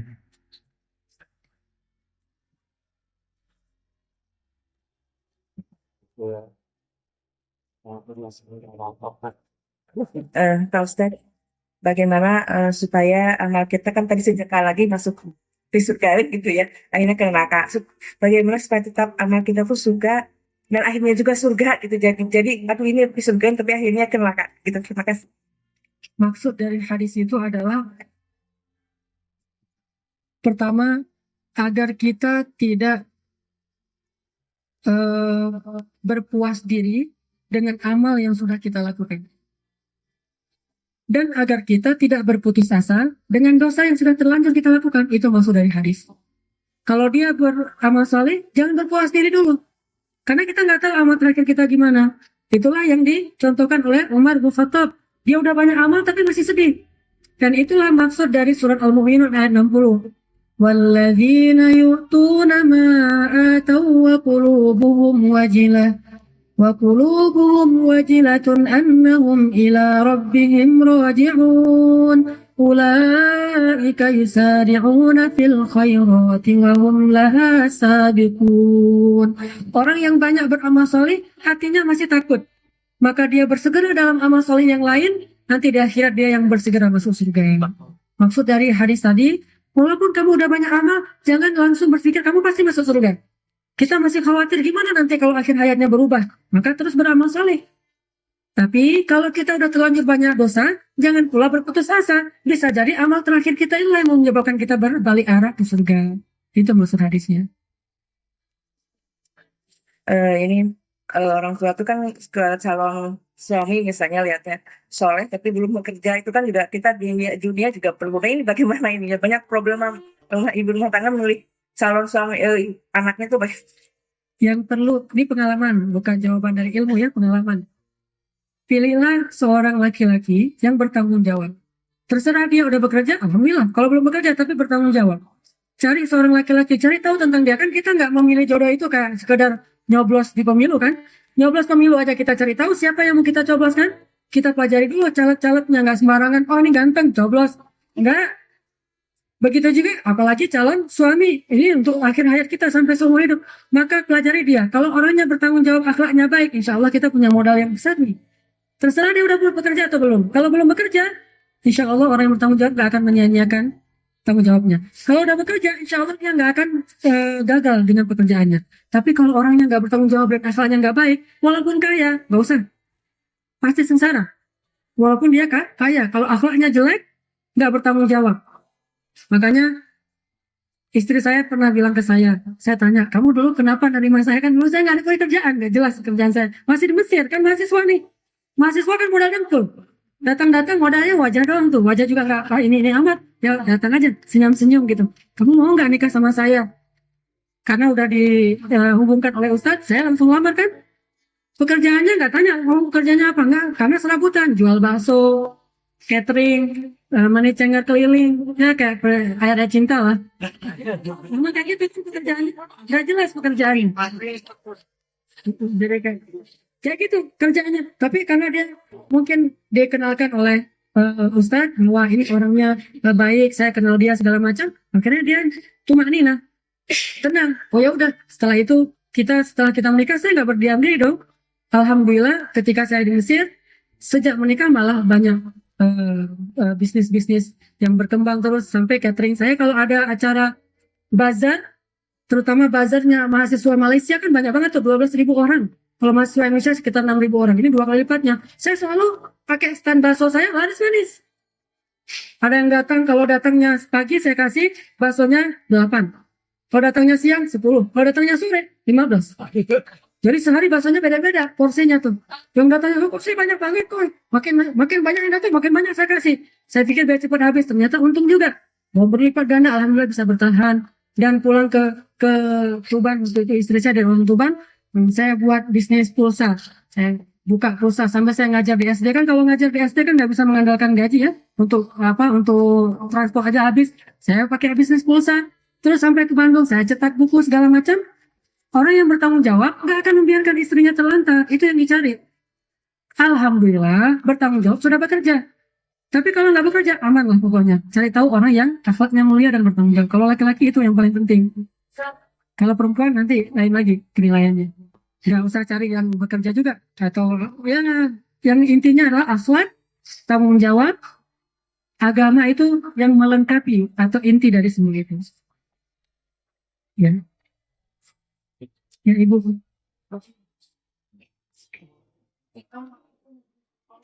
Assalamualaikum.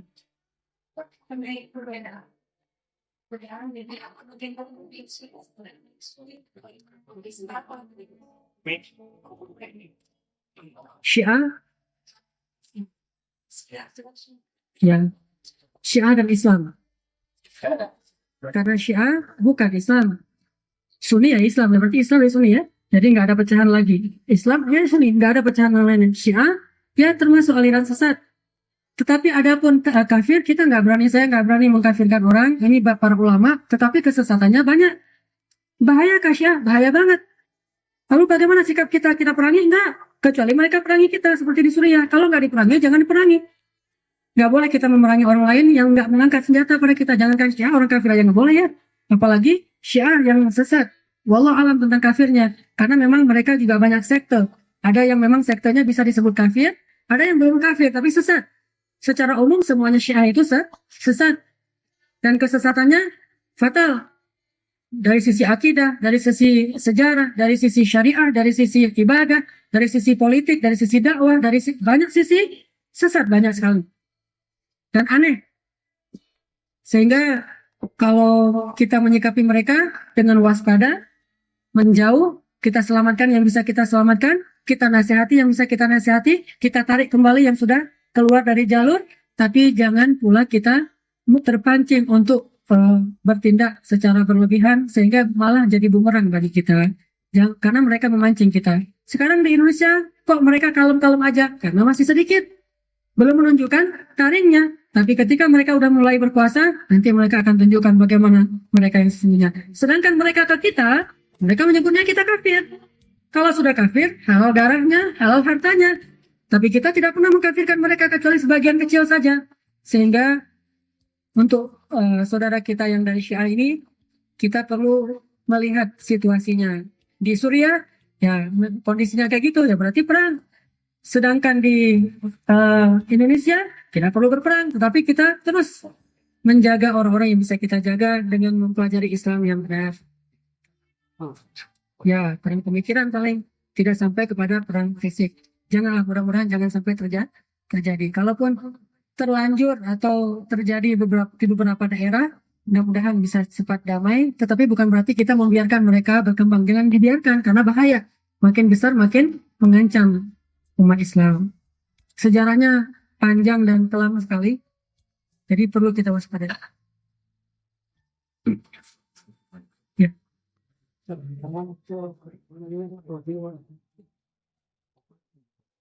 Ada lagi yang mau ditanyakan sebelum ditutup? Masih panjang nih sampai jam 3.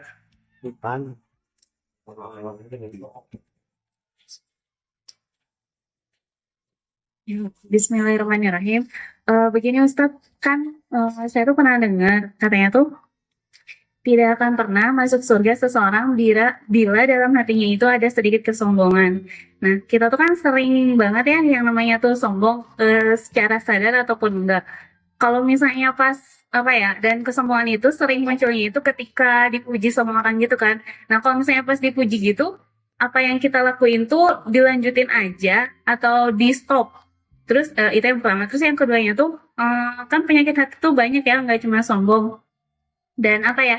Sebenarnya tuh penyakit hati itu yang lebih sering nimpa ke kita gitu ya. Nah, gimana sih tips dan triknya gitu supaya kita tuh bisa senantiasa ngejaga hati ini dari segala penyakit hati? Gitu sih. Perasaan sombong itu mirip dengan ria. Dia datang dalam hati kita itu terkadang nggak sengaja. Namanya juga waswasah dari syaitan. Alladzi yuwaswisu fi sudurin nas. Seringnya nggak sengaja malah. Nggak ada kan orang yang, kalaupun ada orang yang sengaja sombong itu emang udah terlalu kan. Tapi biasanya orang-orang misalnya tingkatan kita nih datangnya nggak sengaja. Sama kayak dia kan, kita insya Allah enggak lah kalau mau ibadah tuh pengen dipamerkan enggak. Tapi pas ibadah kita lebih bagus atau mungkin bacaan kita lebih bagus, akhirnya muncul kan lihat tuh dalam hati kita itu waswasa namanya. Dan waswasa itu memang sudah bagian dari pujian Allah dalam kehidupan kita. Tinggal setelah datang waswasa, apakah kita akan mendiamkan saja atau kita usir? Bagaimana mengusirnya? A'udzubillahi minasyaitonirrajim. Astagfirullahalazim. Kita kembalikan kepada Allah. La haula wala quwata illa billah. Maka perasaan sombong itu ada di dalam, bukan ada, datang kepada setiap manusia. Bukan hanya orang awam, para ulama bahkan lebih besar lagi kemungkinan datang sombong. Orang yang soleh lebih besar lagi datang kemungkinan datang sombong. Kenapa? Karena punya kelebihan. Tapi bukan berarti ketika ada sombong lantas kita udah pasti disebut orang yang sombong, mutakabir. Nah, orang yang mutakabir itu emang dia kerjanya emang sombong terus menerus.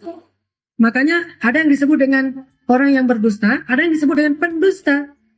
Berdusta, kadang-kadang dia terlanjur berdusta, terbawa hawa nafsu sesekali dia berdusta, itu adalah berdusta. Tapi kalau pendusta, dia rencanakan dusta-dusta yang besar dan terus-menerus, namanya pendusta. Sombong juga demikian. Ada orang yang dibujuk oleh syaitan sehingga sesekali dia sombong, ada orang yang memang sombong banget.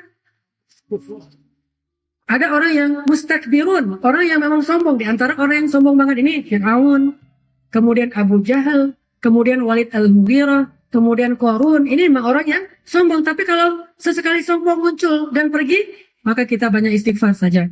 Yang dimaksud dalam hadis tadi itu nggak akan masuk surga, maksudnya orang yang dalam hatinya ada kesombongan yang penyakit besar tadi, dia nggak akan menerima Islam. Karena arti sombong kata para ulama, takabur itu artinya ada dua. Takabur yang pertama artinya membantah dan mendustakan ayat Allah. Itu takabur, sisi pertama. Sisi yang kedua, merendahkan manusia. Dua sisi inilah yang menyebabkan seseorang tidak mau menerima kebenaran Islam. Kalau ini yang ada pada diri seseorang yang nggak bisa masuk surga, kenapa? Maksud nggak bisa masuk surga, dia nggak akan menerima hidayah, nggak akan menerima nasihat, tidak akan mengambil kebaikan karena dia sombong. Dia nggak akan terima kalau misalnya dibacakan Al-Quran. Nggak mau dia tuh, misalnya di TV tuh, ada acara debat atau segala macam, Allah berfirman, langsung diganti dengan iklan. Ini sombong. Bagaimana akan dapat hidayah? Orang kayak gini nggak akan dekat dengan surga. Atau ketika dikatakan, bukankah dalam hadis disebutkan, itu kan menurut agama Anda, kita cari tahu dari agama lain, padahal dia orang Islam. Berarti dia sombong. Atau somse. Sombong sekali kan? Nah, orang yang somse kayak gini, nggak bisa dekat ke surga. Maksud Nabi tidak bisa dekat ke surga menurut sebagian ahli hadis, tidak akan menerima kebaikan-kebaikan yang membawa dia ke surga. Itu maksudnya. Adapun soal ini masih surga dan sebagainya dan tidak, kan Allah yang Maha tahu. Tapi ini jalan ke surga nggak bisa dapat dia tuh. Itu maksud dari sombong. Makanya ada macam-macam sombong. Kalau sombong yang muncul dalam hati kita itu lebih kepada perasaan yang tidak kita sengaja, ini lain babnya. Tinggal kita banyak istighfar aja. Banyak tahu.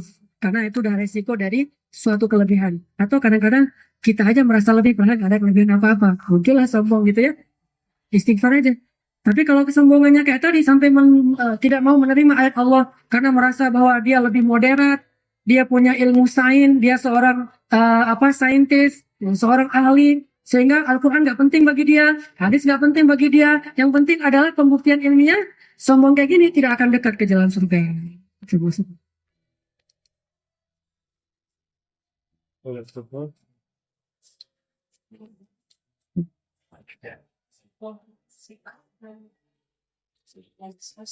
Dan Islam kapan?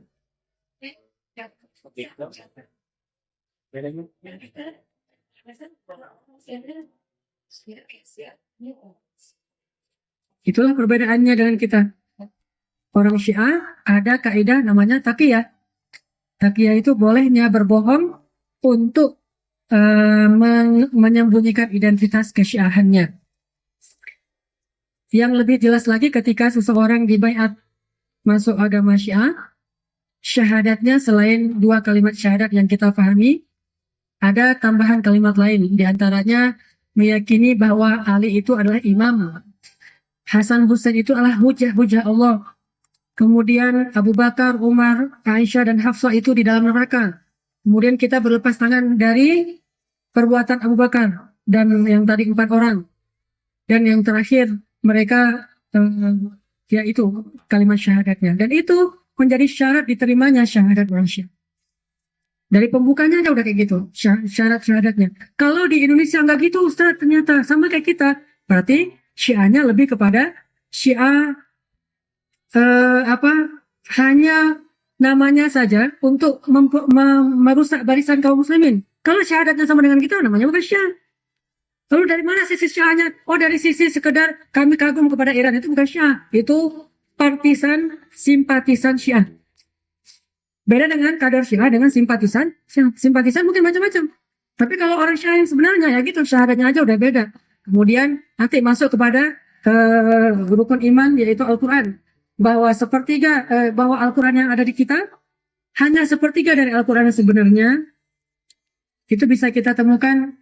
Dan saya ngomong ini bukan baca dari literatur versi orang Islam atau Sunni, bukan. Saya dengar langsung dari ulama Syiah. Termasuk di TV, kalau di parabola, saya suka nonton parabola, ada 2 TV Syiah. Kalau bahasa Indonesianya TV Al-Hadi, itu ulama-ulama Syiah atau ustadz-ustadznya Syiah bicara di situ, dan saya sering setiap malam habis maghrib saya dengar, oh gitu ya Syiah. Saya pelajari dari mereka langsung. TV Al-Hadi. Yang kedua, TV Al-Manar. TV Al-Manar itu TV-nya Hizbullah di Lebanon. Dan itu Syiah kan? Dan kita mendengar juga dari ulama-ulama Al-Manar, ulama Hizbullah, salah satunya adalah Hasan Nasrullah. Hasan Nasrullah yang Lebanon, orang apa tuh? Ansar Hizbullah ya. Nah, orang Hizbullah, pemimpinnya Hasan Nasrullah, dia menjelaskan tentang bagaimana Syiah dan sebagainya, termasuk salah satu saya lupa namanya, baru tadi siang juga saya nonton, dia mensyahadatkan orang di Maroko kayak gitu. Wa asyhadu anna Aliya imam wa anna Hasan dan Husain hujajillah wa anna Abu Bakar wa Umar wa Aisyah wa Hafsah finnar. Di dalam neraka itu syahadat. Ini hal-hal yang sudah sangat prinsip. Belum lagi nanti kita baca sejarah Syiah sejak awal munculnya di tahun 200-an Hijriah. Di masa Bani Abbasiyah, pembantaian terhadap jamaah haji, jumlahnya lebih dari 20.000 jamaah haji oleh Syiah dari suku Qaramutah. Itu juga sejarah berdarahnya Syiah. Saya baca dari literatur mereka sendiri, termasuk salah satu tokoh Syiah di Irak. Saya baca juga, saya dengar langsung beliau berceramah bahwa Karbala itu lebih utama daripada Makkah, Ka'bah. Bahwa Isfahan itu di mana? Di Iran. Salah satu kota sucinya Syiah. Di situ banyak makamnya para anbiya Bani Israel, termasuk Nabi Daniel katanya. Bahwa Isfahan lebih suci daripada Makkah. Dan di Isfahan, saya lalu baca Wikipedia tuh. Wikipedia di Google, saya baca tentang Isfahan. Saya cari tahu bukan dari versi Sunni, dari versi orang Barat. Yang lebih objektif lah. Populasi masyarakat Isfahan. Ternyata di Isfahan itu ada 8.000 penduduknya beragama Yahudi. Di Iran ada sekitar 70.000 sampai 120.000 orang penduduk Iran asli dengan agama Yahudi. Tahun 36.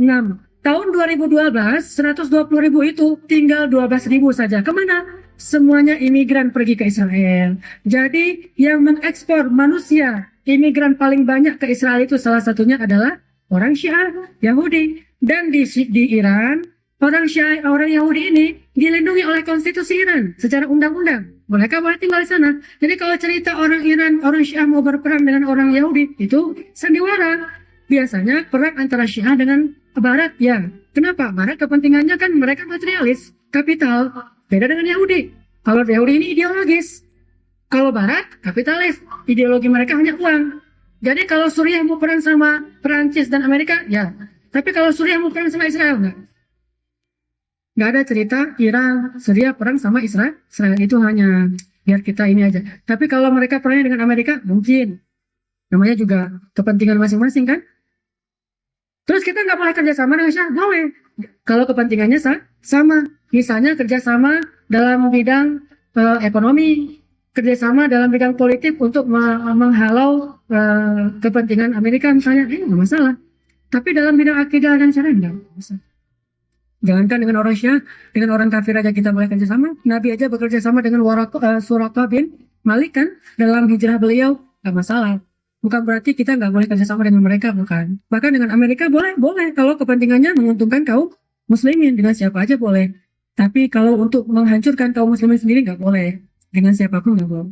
Jadi intinya perbedaan kita dengan mereka prinsipil, banyak, jelas, dan sudah lama, beratus-ratus tahun. Gitu. Mudah-mudahan ini bermanfaat. Saya mungkin nggak bisa semuanya, ada acara lagi, insya Allah nanti lain kali dengan ikhwannya ya. Saya mohon maaf nggak bisa semuanya dijawab.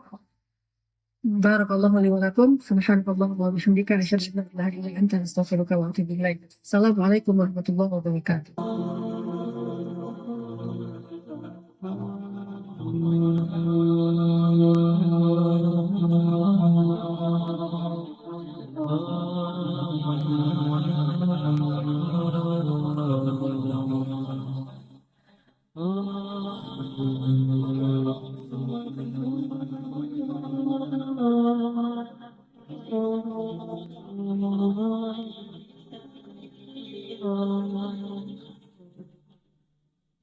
Orang nggak bakalan kecewa kalau bersandar kepada Allah. Itu nggak bakalan. Bahkan kita bisa bilang mustahil. Mustahil seseorang itu kecewa gara-gara berpegang, bersandar, menyerahkan dirinya kepada Allah. Itu mustahil. Bukan seperti itu sunnatullah. Karena siapapun yang berserah diri kepada Allah, maka dia telah berpegang kepada tali yang paling kokoh. وَمَنْ يُسْلِمْ وَجْهَهُ إِلَى اللَّهِ وَمَنْ يُسْلِمْ وَجْهَهُ إِلَى اللَّهِ وَهُوَ مُحْسِنٌ فَقَدِ اسْتَمْسَكَ بِالْعُرْوَةِ الْوُثْقَى وَإِلَى اللَّهِ عَاقِبَةُ الْأُمُورِ. Siapa yang menyerahkan dirinya kepada Allah dan dia senantiasa berbuat baik, maka sesungguhnya dia telah berpegang kepada tali yang paling kokoh dan kepada Allah segala urusan dikembalikan. Jadi nggak ada orang yang kecewa kalau dia berpegang kepada Allah. Masalah apapun, masalah rezeki, masalah jodoh, terutama yang kedua. Kalau kita bergantung kepada Allah dalam urusan jodoh, maka insya Allah kita nggak akan kecewa. Mak comblang yang paling baik itu adalah Allah. Kalau mak comblangnya Ustadz, kadang-kadang ngecewain. Ustadz, ini CV saya. Oh ya, kriteria yang kamu cari seperti apa? Saya emang gak susah-susah Ustadz, standar-standar aja. Ya standar yang gimana? Yang tingginya 180, yang kulitnya bening, sampai kalau minum kelihatan airnya ngalir gitu. Transparan. Kemudian yang hidungnya seperti pedang. Yang matanya seperti bidadari. Tahu mata bidadari? Besar dan sayu. Tapi nggak gelok. Nah ini kriterianya. Terus kata Ustadz, kalau yang kayak gitu Ustadz juga mau gitu ya. Akhirnya pas ketemu Ustadznya duluan yang ta'arufan. Ini kalau mak comblangnya manusia. Tapi kalau mak comblangnya Allah jauh lebih meyakinkan dan gak bakalan kecewa.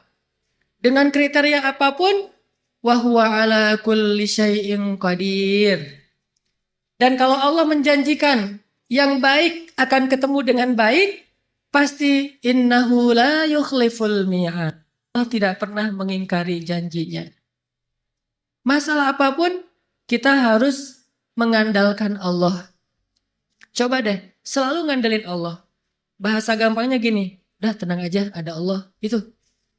Dan kalau kita sudah melibatkan Allah, la yudayya'akallahu idzan. Itu pasti. Allah nggak bakalan ngecewain kamu. Kalau udah ngandelin Allah, ini gimana nih? Udah, tenang aja, ada Allah. Allah tidak akan mengecewakan. Salah satu kalimat udah tenang aja ada Allah adalah la tahzan innallaha ma'ana. Kalau kita ada teman lagi galau gitu, terus kita bilang, la tahzan innallaha ma'ana. Kalau bahasa kita, woles bro, tenang aja ada Allah. Santai bro, karena ada Allah. Itu bahasa Arabnya la tahzan innallaha ma'ana. Andalin Allah dalam masalah kita. Ada masalah apapun, serahin aja sama Allah. Bismillah, la haula wala quwata illa billah. Bahkan kadang-kadang hanya dengan berzikir la haula wala quwata illa billah, Allah kasih keajaiban yang luar biasa. Karena setelah seseorang bersandar kepada Allah, la yudayya'anallahu idzan. Pasti Allah nggak akan ngecewain. Pasti Allah nggak akan ngecewain.